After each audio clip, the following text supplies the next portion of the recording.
সৰিয়হৰ হালধীয়া হাঁহি চৌদিশে কেৱল হালধীয়া চালেই চকুৰোৱা যেন এখন বিশাল চাদৰ এই দৃশ্য গোলাঘাটৰ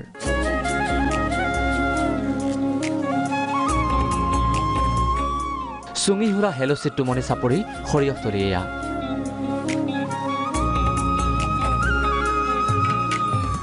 এই বিশাল পথাৰ কৃষকৰ বাবে সুখৰ আধাৰ ৩০০ বিঘা ভূমিৰে আৱৰা এই সৰিয়হতলীতেই কৃষকে ৰচনা কৰিছে সোণালী সপোন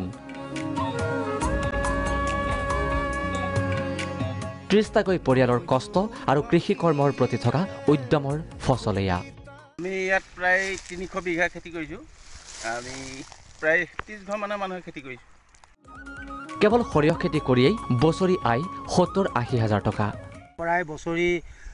৬০-৭০-৮০ লৈকে হাজাৰ লৈকে ইনকম হয়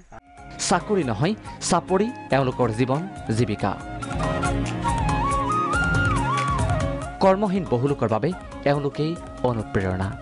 কিন্তু এওঁলোকৰ প্ৰতি কেনেকুৱা চৰকাৰী সহযোগিতা একো পোৱা নাই আজিলৈকে নিজৰ যি উপাৰ্জন হয় সেয়াই খেতি বাতি কৰি আছো আৰু সৰিয়হৰ হালধীয়াৰ মাজেৰে কৃষি বিপ্লৱ সূচনা কৰিব খোজা এইসকল কৃষকৰ প্ৰতি চৰকাৰৰ সুদৃষ্টি নপৰাত আক্ষেপ কৃষকৰ চৰকাৰৰ ফালৰ পৰা একো নাপাওঁ চৰকাৰ মানে এনেকৈ কেতিয়াবা কিছুমান মানুহ আহি পেলাই এনেকৈ নিয়ে কিন্তু একো সহায় সাহায্য একো নিদিয়ে চাকৰি নাই কৰ্মসংস্থাপন নাই এনে কথা ভাবি এইসকল কৃষক হাত সাৱটি বহি থকা নাই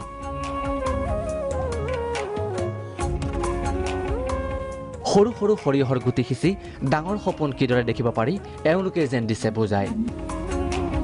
গোলাঘাটৰ পৰা গিৰিন বৰা প্ৰাগ নিউজ